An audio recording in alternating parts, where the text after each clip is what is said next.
میرا تو سب کچھ میرا نبی ہے۔ بسم اللہ الرحمن الرحیم۔ معزز خواتین و حضرات، السلام علیکم ورحمۃ اللہ وبرکاتہ۔ آج جس موضوع پر ہم گفتگو کریں گے وہ ہے دوسروں کے گھروں میں جانے کے آداب۔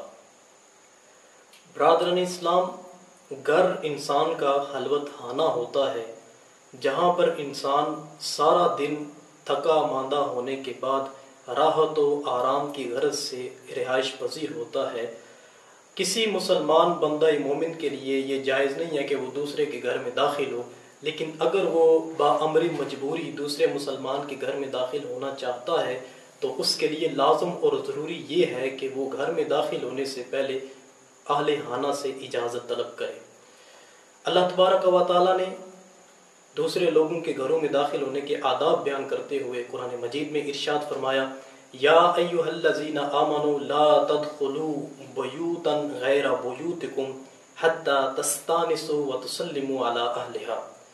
اے اہل ایمان، اگر تم اپنے گھروں کے علاوہ دوسرے لوگوں کے گھروں میں داخل ہونا چاہتے ہو تو تمہارے لیے لازم اور ضروری یہ ہے کہ تم جس گھر میں داخل ہونا چاہتے ہو وہاں کے اہل خانہ سے اجازت بھی طلب کرو اور ان کے اوپر سلامتی بھی بھیجو۔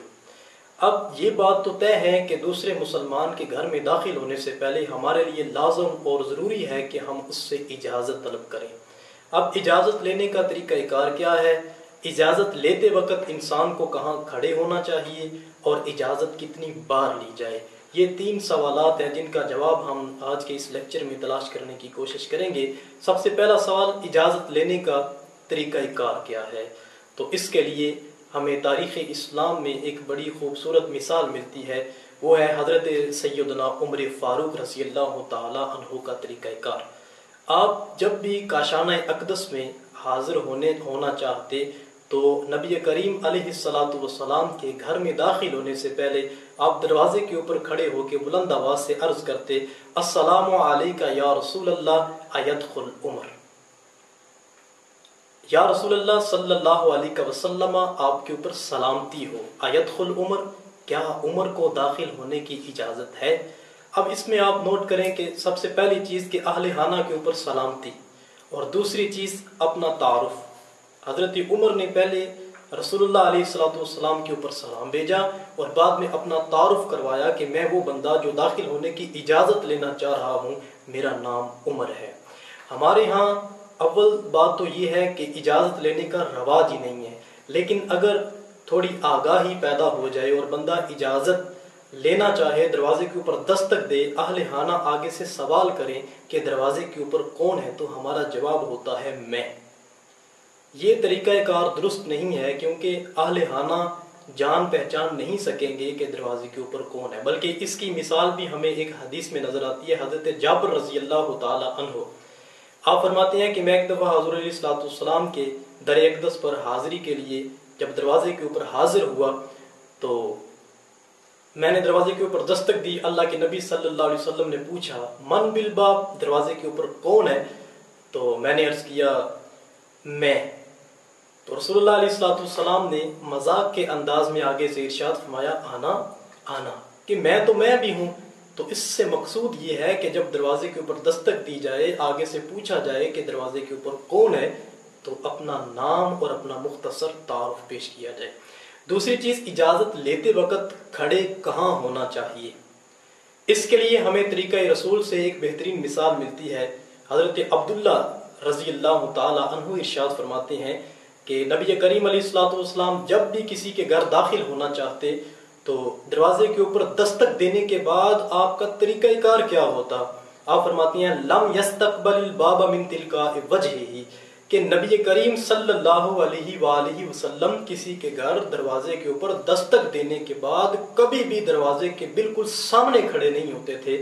اگر سامنے نہیں کھڑے ہوتے تھے تو کہاں کھڑے ہوتے تھے؟ آپ فرماتے ہیں، ولیکن من رکنہ الایمن او الایسر، نبی کریم صلی اللہ علیہ وآلہ وسلم دروازے پر دستک دینے کے بعد یا تو دروازے کے دائیں طرف کھڑے ہو جاتے یا پھر بائیں طرف کھڑے ہو جاتے۔ تو دوسری چیز ہمارے علم میں یہ آئی کہ اجازت لیتے وقت دروازے کے بالکل سامنے کھڑا نہیں ہونا چاہیے بلکہ دائیں طرف یا بائیں طرف کھڑا ہونا چاہیے۔ اور تیسری چیز کہ اجازت کتنی بار لینی چاہیے۔ ہمیں تاریخ اسلام میں رسول اللہ علیہ السلام کا اس کے اوپر بھی ایک بڑی خوبصورت مثال ملتی ہے۔ حضرت سعد بن عبادہ رضی اللہ تعالی عنہ نبی کریم علیہ السلام کے صحابی ہیں۔ آقا کریم صلی اللہ علیہ وآلہ وسلم ان کے گھر آپ نے جانا چاہا تو آپ نے دروازے کے اوپر کھڑے ہو کے بلند آواز سے کہا السلام علیکم ورحمۃ اللہ۔ حضرت سعد بن عبادہ آپ فرماتے ہیں کہ میں نے نبی کریم صلی اللہ علیہ وسلم کے سلام کو سنا اور میں نے آہستہ آواز میں کہا وعلیکم السلام ورحمۃ اللہ۔ آپ نے پھر السلام علیکم کہا۔ سعد بن عبادہ کہتے ہیں کہ میں نے پھر آہستہ آواز میں وعلیکم السلام کہا۔ نبی کریم صلی اللہ علیہ وآلہ وسلم نے تیسری دفعہ کہا السلام علیکم ورحمۃ اللہ۔ سعد بن عبادہ کہتے ہیں کہ میں نے تیسری دفعہ بھی آپ کے سلام کو سنا اور میں نے آہستہ آواز میں کہا وعلیکم السلام ورحمۃ اللہ۔ آپ نے 3 دفعہ سلام کیا۔ سعد بن عبادہ رضی اللہ تعالی عنہ نے تینوں دفعہ سلام کو سنا اور آہستہ آواز میں جواب دیا۔ معلوم ہوا کہ اجازت 3 دفعہ لینی چاہیے۔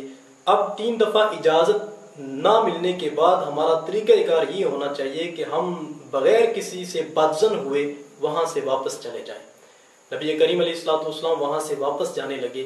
سعد بن عبادہ آپ کے پیچھے دوڑے اور جا کے عرض کیا یا رسول اللہ صلی اللہ علیہ وسلم میں نے 3 دفعہ آپ کے سلام کو سنا بھی اور آپ کے سلام کا آہستہ سے جواب بھی دیا۔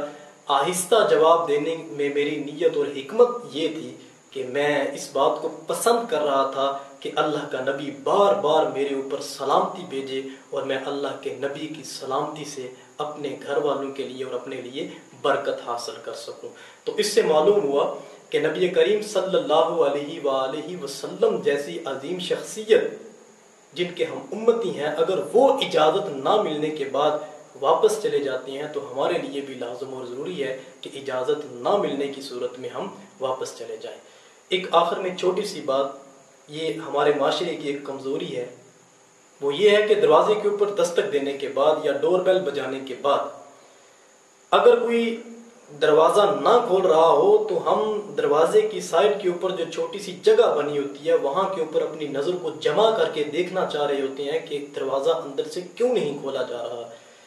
تو یہ کسی کے گھر بغیر اجازت کے اپنی نظر داخل کرنا انتہائی مذموم حرکت ہے۔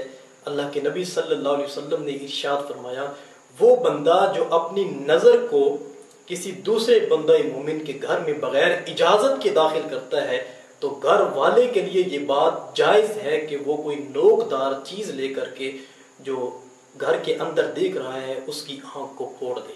تو کتنی خطرناک بات ہے۔ ہم اگر اپنی گلی سے گزر رہے ہوں کوئی دروازہ کھلا رہ جائے تو ہم اس کی طرف دیکھے بغیر نہیں گزرتے۔ تو یہ چند ایک معروضات دوسروں کے گھروں میں داخل ہونے کے آداب کے حوالے سے آپ کے گوش گزار کی۔ اللہ ہمیں عمل کی توفیق عطا فرمائے۔ والسلام۔